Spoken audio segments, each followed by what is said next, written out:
Hello বন্ধুরা, জয় জগন্নাথ। আমার নিজের শহর শ্রীরামপুরের সবথেকে বড় ঐতিহাসিক উৎসবের সমস্ত আপডেট থাকছে তোমাদের জন্য এই ভিডিওতে। আমি 16 জুলাই শ্রীপাঠ মাহেশের রথযাত্রা উৎসব 630তম, আর তারই কিন্তু প্রস্তুতি পর্ব নিয়ে আমরা হাজির হয়ে গেছি। শ্রীপাঠ মাহেশ থেকে আমি Souvik and we are Benga bloggers. মুহূর্তে আমি দাঁড়িয়ে আছি মাহেশের রথের একদম সন্নিকটে। দেখতেই পাচ্ছ রথ সাজানোর শেষ মুহূর্তের যে প্রস্তুতি, সেই কাজকর্ম কিন্তু চলছে।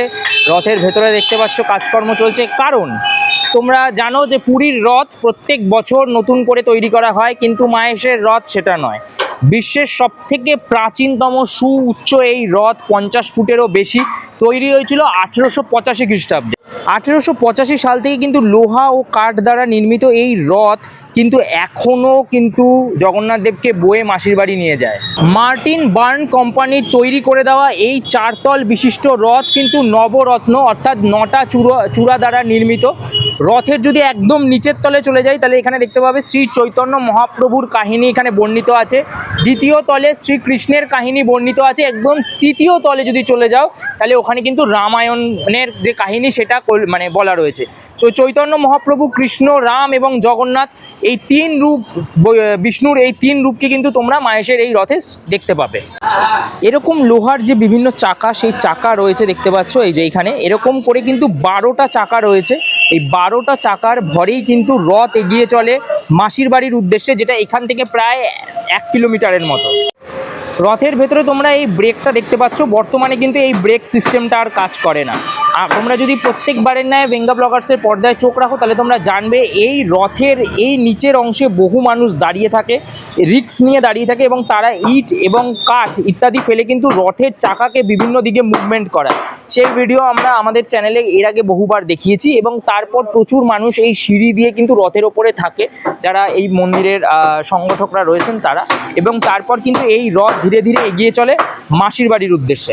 রথে যেরকম এখন রঙের কাজ চলছে চতুর্দিকে, তেমনি দেখাই রথের ঠিক এই পাশের অংশে যদি আমি চলে আসি, এখানে কিন্তু রথের যে মাথার ওপর যে সুদর্শন চক্রগুলো থাকে, যেগুলো কিন্তু পুরো দেখছো পুরো লোহা দিয়ে তৈরি, এই সুদর্শন চক্রগুলো 9টা সুদর্শন চক্র আছে।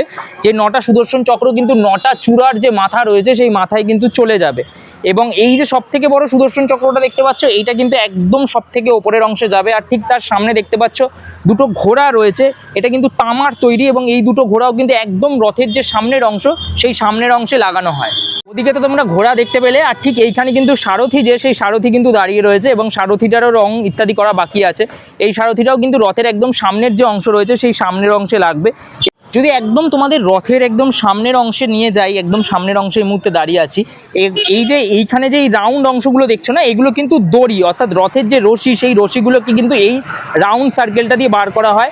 রথের একদম ভেতর দিকে বা শেষ প্রান্তের যে লোহার বিমটা রয়েছে সেটার সাথে বাঁধা হয়, বেঁধে কিন্তু এই জিনিসটা ধরে টানা হয়, এবং খানিকটা কিছুক্ষণের পরেই কিন্তু রথের ওই জায়গার দড়িটা খুলে যায়, এবং তারপর কিন্তু আবার নতুন করে রথের দড়িটাকে বাঁধতে লাগে, এবং বাঁধার পর কিন্তু এই রথ ধীরে ধীরে সামনের দিকে এগিয়ে চলে। প্রতিবারের ন্যায় এইবারও কিন্তু এই রথের যে টান, সেই টানের এক্সক্লুসিভ ফুটেজ তোমরা বেঙ্গা ব্লগার্সের পর্দায় দেখতে পাবে।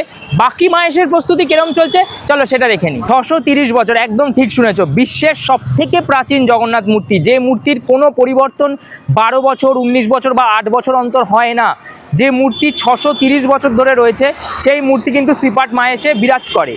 এবং এই মূর্তিকে কেন্দ্র করে যে বিশাল বড় উৎসব, তার সূচনা হয়ে যাবে কিন্তু আগামীকাল, অর্থাৎ 14 জুলাই নবযৌবন উৎসবের মধ্যে দিয়ে। নবযৌবন উৎসবে কিন্তু জগন্নাথ মহাপ্রভুকে নেত্র উৎসবও বলা হয়। সেদিন তার নেত্র প্রদান করা হয়, এবং তাকে নতুন রূপে ভক্ত সমাগমের মাঝখানে দর্শন পাওয়ার সুযোগ পাওয়া যায়। এবং ঠিক তার একদিন পর 16 তারিখ ঐতিহাসিক মাহেশের রথযাত্রা। দিন ঠিক ভোরবেলায় যখন মন্দির খুলবে, তখন থেকেই আপনারা আসবেন বা তোমরা আসবে, এসে মহাপ্রভুকে পুজো দিতে পারবে। এবং এই পর্যায়টা চলবে হচ্ছে দুপুর 2টো পর্যন্ত। তার আগে অবশ্য মহাপ্রভুকে গর্ভগৃহ থেকে বার করে এনে বারান্দায় রাখা হবে, এবং ঠিক দুপুর 2 ঘটিকায় কিন্তু শুরু হবে পহণ্ডি যাত্রা। জগন্নাথ মহাপ্রভুকে পুরোপুরি কম্বল দিয়ে ঘিরে ফেলা হবে, রশি দিয়ে বাঁধা হবে। এত ভারী মূর্তি, যে মূর্তিকে বয়ে নিয়ে যেতে গেলে প্রায় কম করে 50 থেকে 60 জন মানুষের প্রয়োজন পড়ে একটা মূর্তিকে তোলার জন্য, এবং সেটা দেখার মজাও একদম ভিন্ন হয়। তারপর মন্দির থেকে মহাপ্রভুকে মাহেশের এই রথে নিয়ে আসা হবে। তার সামনে চলবে বিভিন্ন সাংস্কৃতিক অনুষ্ঠান, যা জগন্নাথ মহাপ্রভু নিজে খুবই পছন্দ করেন। যে ধরনের নৃত্যকলা দেখার জন্য।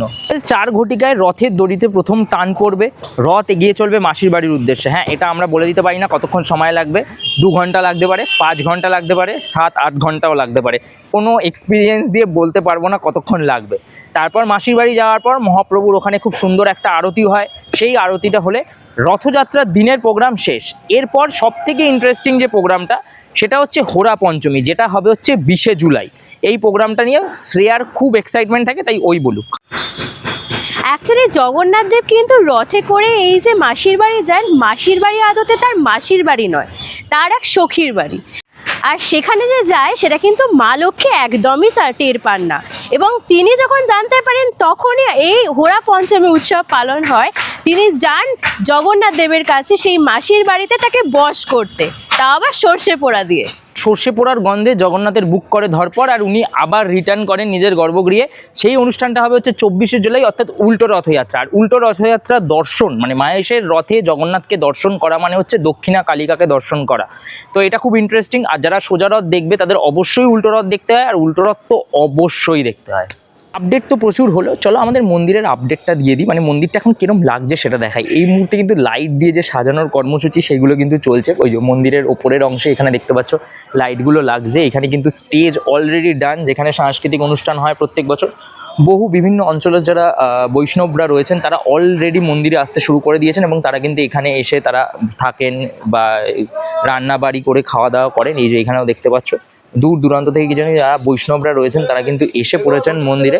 এবং মন্দিরের পুরো এখন আমি খুব জোরে কথাও বলতে পারবো না, তোমরা যদি জেনে থাকো মহাপ্রভু এই মুহূর্তে জ্বর হয়েছে বলে উনি কিন্তু মন্দিরের গর্ভগৃহে মানে বন্ধ অবস্থায় রয়েছেন, এবং এই সময় কিন্তু মন্দিরে খুব একটা বেশি চেঁচামেচি করা যায় না। জন্য কিন্তু একটা খুব নিস্তব্ধ একটা নিরিবিলি পরিবেশ কিন্তু জগন্নাথ মন্দিরে এই মুহূর্তে বিরাজ করছে, কারণ মহাপ্রভু কিন্তু এই মুহূর্তে তার একটা বিশ্রামের প্রয়োজন। তিনি গোটা বছর তার ভক্তদেরকে দেখা দেন, দর্শন দেন, তাদের সমস্ত মনস্কামনা পূর্ণ করেন, কিন্তু ঠিক এই সময়টা বছরের এই সময়টা তার একটা নির্দিষ্ট বিশ্রামের প্রয়োজন হয়। এর ভেতরে কিন্তু মহাপ্রভু এই মুহূর্তে শুশ্রূষা চলছে, এবং তাই জন্য দেখো এখানে কিন্তু লেখাও রয়েছে নীরবতা বজায় রাখুন।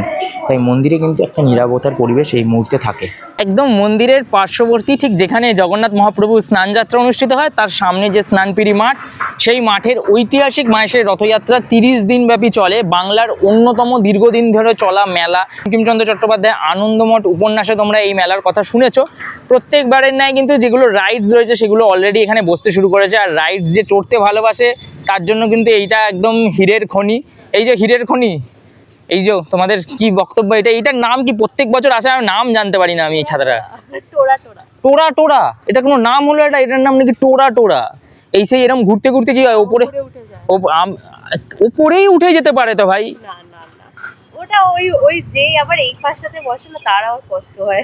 আমার দরকারই নেই, আমার কোনো কষ্ট ওপাশ এপাশ কোনো কষ্টেরই দরকার নেই। আর তারপর রয়েছে এই যে এইটা মাথা ঘুরিয়ে শেষ করে দেয়। সাথে বসবো না, না কি অন্য কোনো কারোর সাথে বসবো। ছি, তুই রাইডসে চড়ার জন্য ইয়ে করবি, ধোকা দিবি? যাই হোক, হোয়াট এভার, এই স্টিল ও ধোকা দিলে দেবে, ও আমার কিছু যায় আসে না, বিকজ আমি এগুলোতে চড়বো না। কারণ আমি এইটাই ছোটোবেলায় তাও চড়তাম, বাদ বাকি যেটাতেই চড়ি আমার কি হবে না সাথে সাথে মাথা ঘোরাবে আর ভমিটিং হবে। ভালো, একবার ময়ূরে চড়তে কি হয়েছে। যাই হোক, আর এখানে কিন্তু প্রচুর দোকান বসবে, ঠিক আছে, মকটেল ফকটেলের দোকান এই যে দেখতেই পাচ্ছ। আর এগুলো আলাদা করে কিছু বলার নেই, প্রচুর দোকান আসে, এত বড় মেলা, ঠিক আছে। হুগলি জেলা কেন পশ্চিমবঙ্গের বুকেও এরকম কটা মেলা হয় আমার জানা নেই, তবে এটা অন্যতম বৃহত্তম মেলা যেটা অনেক দিন ধরে চলে। এই যে দেখতে পাচ্ছ সমস্ত দোকান বসার যে কাজকর্ম সেগুলো চলছে।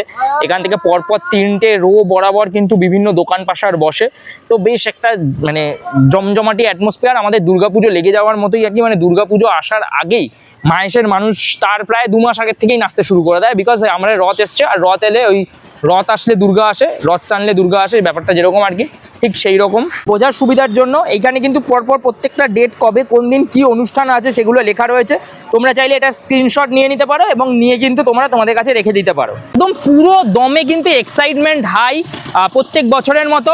আর প্রত্যেক বছরের মতো যেটা তোমাদের বলার সেটা হচ্ছে, তোমরা যারা বেঙ্গা ব্লগার্সের পর্দায় চোখ রাখো, বিগত 3-4 বছর ধরে চোখ রাখছো, তারা জানো যে আমি শুধুমাত্র ওই ব্লগিং করি বলে বলছি এরকম নয়। নিজের শহর যেহেতু মাহেশ, সেহেতুও বলছি, বহু মানুষ আসো, ভিডিও করো, এখানে এসে কোনো সমস্যা না, অবশ্যই করো, কিন্তু সঠিক ইনফরমেশন দাও, ভুল তথ্য প্রদান করো না। মন্দিরের কাছে উপযুক্ত ইনফরমেশন আছে, দরকার পড়লে পুজো মানে রথের একদিন আগে আসো, এসে মন্দির থেকে তথ্যগুলো সংগ্রহ করো, সময় নাও, নিয়ে ভিডিও বানাও। ভিউজের জন্য ভিডিও বানিয়ে চলে যেও না ভুল তথ্য দিয়ে। তাও আবার বহু মানুষজনকে দেখি প্রত্যেক বছর এসে ভুল তথ্য দিয়ে ভিডিও বানাও। ভিডিও করায় তো কারোর বারণ নেই, এত বড় একটা ঐতিহ্য, সেই ঐতিহ্যকে তুলে ধরবে, তার মধ্যে কোনো খামতি থাকতে পারে না, সেইটাকে বজায় রাখো। যারা আমাদেরকে ফলো করো তাদেরকে আমি এই রিকোয়েস্টটা করব যে প্রত্যেকবার যেটা হয়, আমরা রথের দিন কোনো ভিডিওস তোমাদেরকে দিতে পারি না ইউটিউব চ্যানেলে। তোমরা চাইলে আমাদের ফেসবুক ইনস্টাগ্রামটা ফলো করতে পারো, ওখানে লাইভ একদম পয়েন্ট টু পয়েন্ট আপডেট আসতে থাকবে গোটা দিন ধরে যেরমভাবে আসে। কালকে থেকেই অবশ্য আসতে শুরু করবে নবযৌবন উৎসবের মধ্যে দিয়ে। বাকি রথের পরের দিন একটা গোটা দিনের কাভারেজ, মাহেশের রথের খুঁটিনাটি, কিভাবে এই রথযাত্রা হয়, তার কি পুজো উপাচার আছে, কি কি অনুষ্ঠান হয়, গোটা দিন অর্থাৎ ভোরবেলা 6টা থেকে রাত্রিবেলা মহাপ্রভু মন্দিরে যাওয়া অবধি, মানে মাসির বাড়িতে পৌঁছানো অবধি, মানে প্রায় রাত্রি 10:30 11টা বেজে, এই গোটা দিনের যে পুরো কাভারেজটা, তার যে খণ্ড খণ্ড চিত্র, সেগুলো নিয়ে আমরা মোটামুটি প্রায় 20 থেকে 30 মিনিটের একটা ভিডিও বানাই, প্রত্যেক বছরই বানাই, এবছরও বানাবো। ভিউজের জন্য বানাই না, ভাল লাগবে তোমরা যদি ওইটাকে সাপোর্ট করো, তোমরা যদি প্রত্যেকবার যেরকম সাপোর্ট করো সেইভাবেই যদি ওই ভিডিওটাকে সাপোর্ট করো, তা আশা করি তোমরা আমার ভিডিওটাও মানে আমাদের চ্যানেলের ভিডিওটা মিস করবে না। আর খুব শিগগিরই রথের ভিডিও নিয়ে কালকে আবার দেখা হচ্ছে। ততক্ষণের জন্য সবাই খুব ভালো থাকো, সুস্থ থাকো, আর আমাদের চ্যানেলটাকে সাবস্ক্রাইব করে পাশে থাকো। হ্যাঁ অবশ্যই বেল বাটনটা বাজিয়ে নিও, কারণ রথের প্রচুর আপডেট আসবে। আর রথের সব থেকে, এইটুকু কনফিডেন্টলি বলতে পারি, রথের সব থেকে বেস্ট আপডেট বেঙ্গা ব্লগার্সের পর্দায়। জয় জগন্নাথ।